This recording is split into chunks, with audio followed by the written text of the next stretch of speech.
Hey, what's going on, guys? Welcome back to my LP run for the game Kirby Super Star for the SNES. And in today's part, we are going to be resuming with the game Milkyway Wishes and taking on the next planet in order, Sky High. It's been a very long time since my last playthrough of this game. I've been extremely busy this summer. I don't know about you guys, but my summers are always really busy, and I usually don't have a lot of time for video games. Especially during the summer, but I still love playing this game, and I was actually playing through it right now. I just remembered how much I enjoy the music. It's still great, even 20 years later. It's hard to believe this game came out back in 1996, I think it was, and I played it when it first came out, so actually I kind of wonder how many of you guys watching this video were even around back then. So this is the jet ability. It's a very circumstantially useful weapon that we're not going to be showing off too much during this playthrough of the game. It is useful for certain parts like navigating through the stages, and it's extremely important for lighting these cannons. If you don't have that ability, of course you wouldn't be able to grab the wheelie ability here. Since I'm going for 100% of the items, I need to get that weapon, but ordinarily I'm not really a huge fan of the wheelie, since it's not a good attacking weapon, and it's kind of hard to dismount the partner.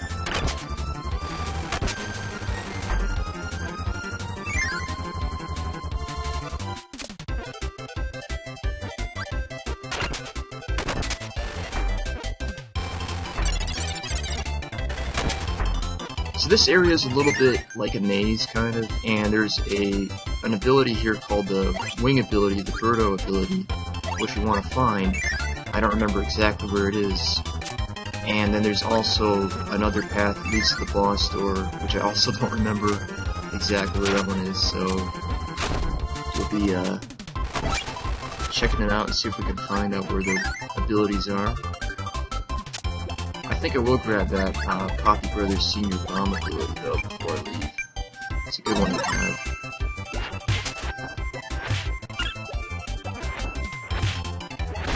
His hammer is ridiculously overpowered in Kirby Super Star. Makes short work of almost all the enemies. But I mean, really, if you have the copy ability, you don't even need the other weapons. You can just use that anytime you want it. I'm just grabbing the other weapons for completion's sake.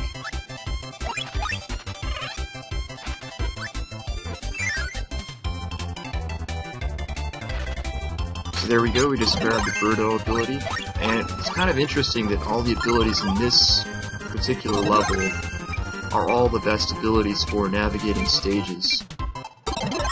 Birdo is very useful for flying. You can fly much faster with that ability than you can by inflating Kirby in the traditional way. And we've got the bear enemy. He's back again here, sleeping this time, and that's my preference. The aggressive running bear is probably my least favorite enemy in Kirby Super Star.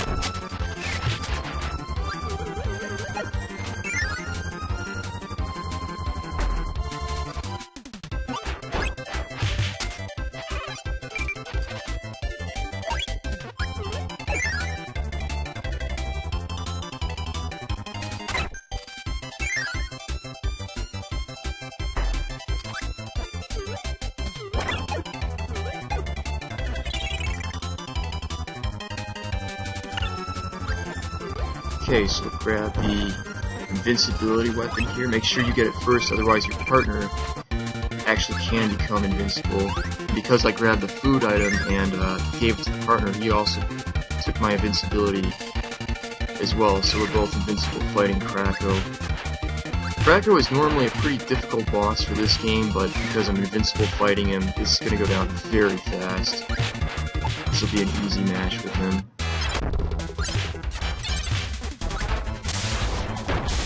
Pretty good, we beat him very fast.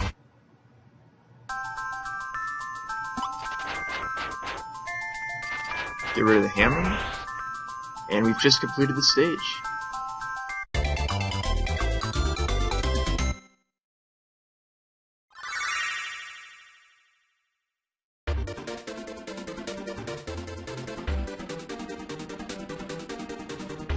I think we'll move on to the water planet next, which is a pretty good choice. It's got some nice weapons there.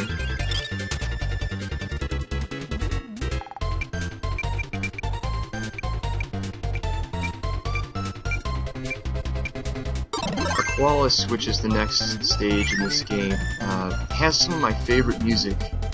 That tropical island music, or whatever it is. It always sounds kind of like a Hawaiian tropical island mix or something like that. It's probably one of my favorite songs in the Kirby game.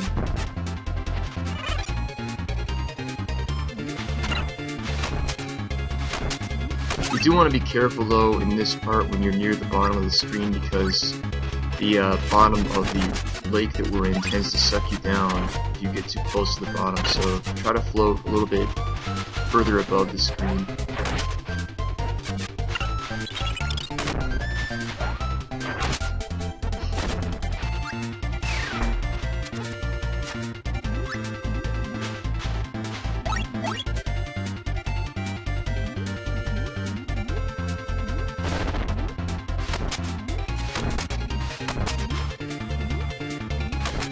Oop, very nearly lost my life here. That's what I'm talking about. You want to make sure you're very much up closer towards the top of the screen, because otherwise the bottom will probably suck you right down into it.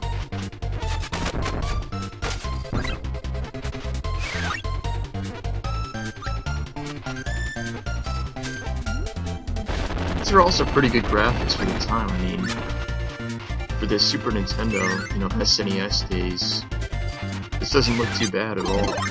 It's got a semi-3D appearance to it.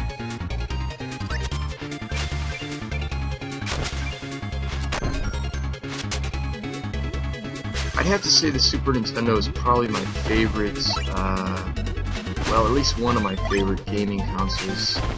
I grew up with it, so I really, you know, when I was a small kid, and I really liked it quite a lot, and I still like it today. You know, it's got a lot of my favorite games, Mega Man X, Donkey Kong Country, this game, Super Mario World 2, you know, and some others as well, so it's had some really great titles on it.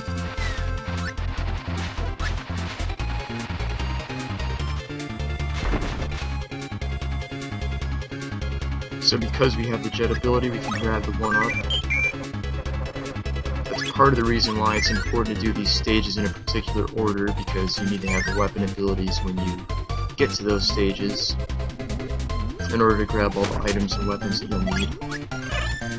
This underwater section here can be a little bit, I don't know, a little tedious, I guess, because of the spike balls, so just take your time going through here.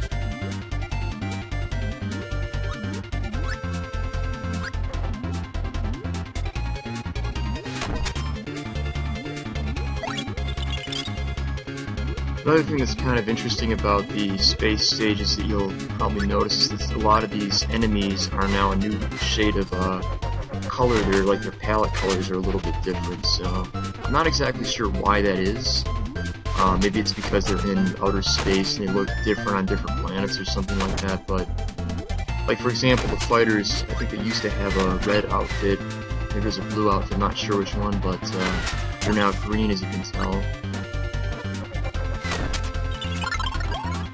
They're not any more difficult to fight, they just look a little bit different.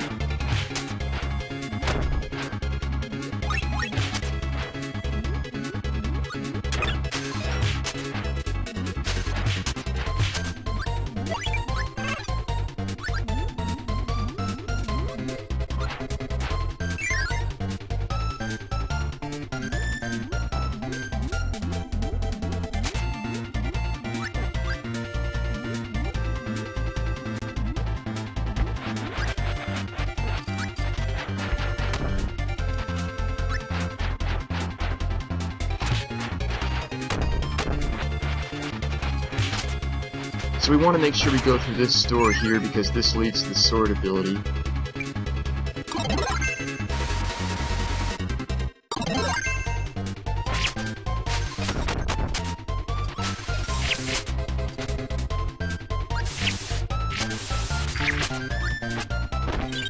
It actually helps having it there because it allows you to break those blocks really easily. And we've got a quick fight here with the Karate Master. I'm pretty sure he used to be pink or like purple or something in the other games. Now he's like a neon green color.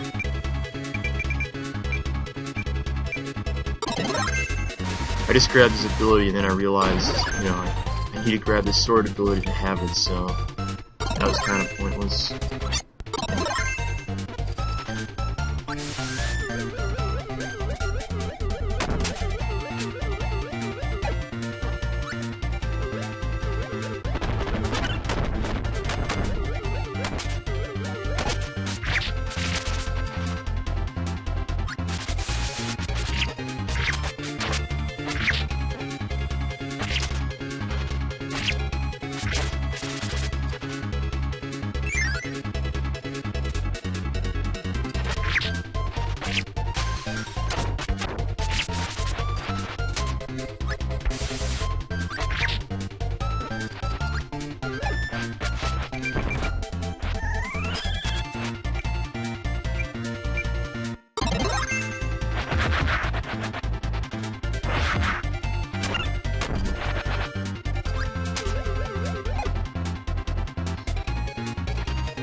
That Kirby constellation just cracks me up, though. I don't understand why Kirby would have his own constellation. I mean, it doesn't make any sense, but it's still funny, though, when you think about it.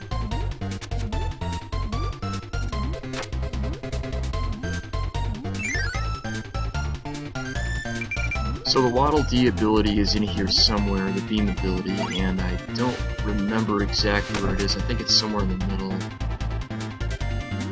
This part is also kind of a maze, so you'll probably have to redo it a couple of times the first time you play it, because if you go in the wrong door, it'll take you back to the beginning again.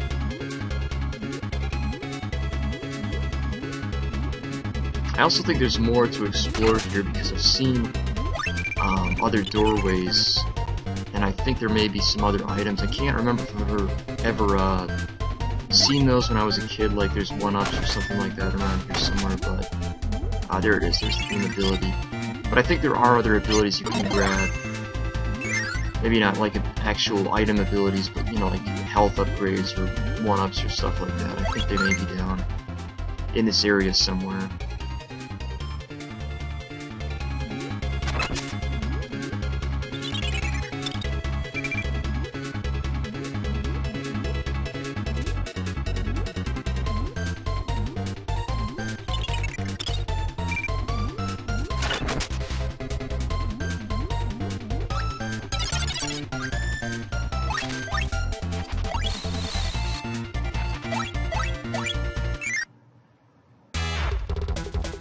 So we're now in for a rematch with Fatty Whale, and we have the beam ability, which is probably one of the best ones to use against him.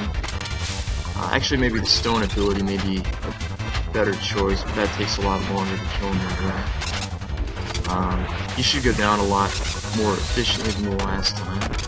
We just got hit again, but it's not really a big deal because we can always change our weapon out if we lose it.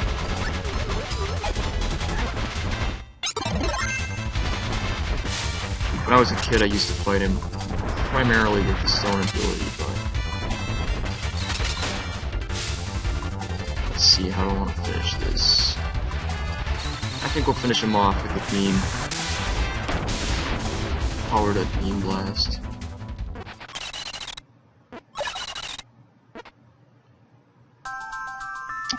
Alright guys, and that does it for Aqualis and for this LP run. I will see you guys next time. Thank you for watching. This is Josh Dragon signing out.